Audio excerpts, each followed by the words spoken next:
Here we are with the Samsung Galaxy S3. This phone is enormous, huge, like the name of the thing itself. Samsung threw everything it had into this phone. And speaking as someone who, I have always hated Google's Android software. I have a company-issued Android phone.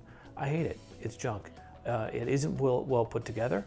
The software takes too many taps to get basic tasks done. It's too slow.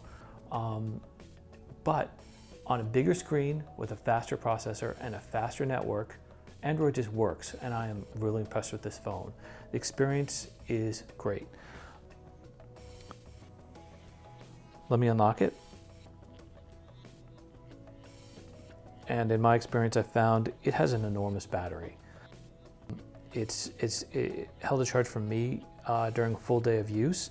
Your mileage will vary, of course, but that is one major change. Another is just these apps open instantly.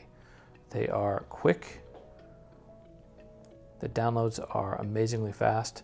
The web just flies on this. It is just everything about this phone is a screamer. The camera is one of the best I've ever used. It has an 8-megapixel camera, much like you'll find on all the other top-end phones, but they made it simple to use, and with this bright, big screen, it's a delight. Now, and they've thrown in other interesting touches. There's S-Voice, which is their version, Samsung's version of Siri. They've thrown in a number of other things you can do with motion sensing, tapping, that are unique. But most of the time you're just going to be using the stock Android experience, and all I can say is with the faster network, the faster dual-core processor, and the enormous screen, it's something that's actually very pleasant. This might be the best phone you can buy. That will change, of course, by year end when everyone else piles on with new phones, new Android phones, probably a new iPhone, new Windows phones. But if you have to buy a phone right now, this is a great choice. So this will be available in the United States this month. It will cost $200 with a 2-year contract, much like any other high-end smartphone. It's a very competitive product. So let's compare this to the iPhone. The design is very different. The iPhone is a beautiful piece of industrial design that is just going to age beautifully. It's Gorilla Glass and metal. It is compact. It feels beautiful in the hand. It is a great deal smaller though. The screen on this device is similar in size to the iPhone itself.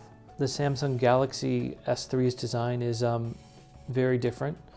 To my eye, it's not nearly as attractive, but it's very purposeful. It's all about that big 4.8-inch screen and making that as prominent as possible while minimizing the size of this enormous phone. It's already very thin. They taper the back edge very nicely to make it feel thinner. They taper the top and the sides to make it feel thinner. The bezel on the corner here is incredibly small. Again, they do this to highlight the size of the screen. It's very purposeful.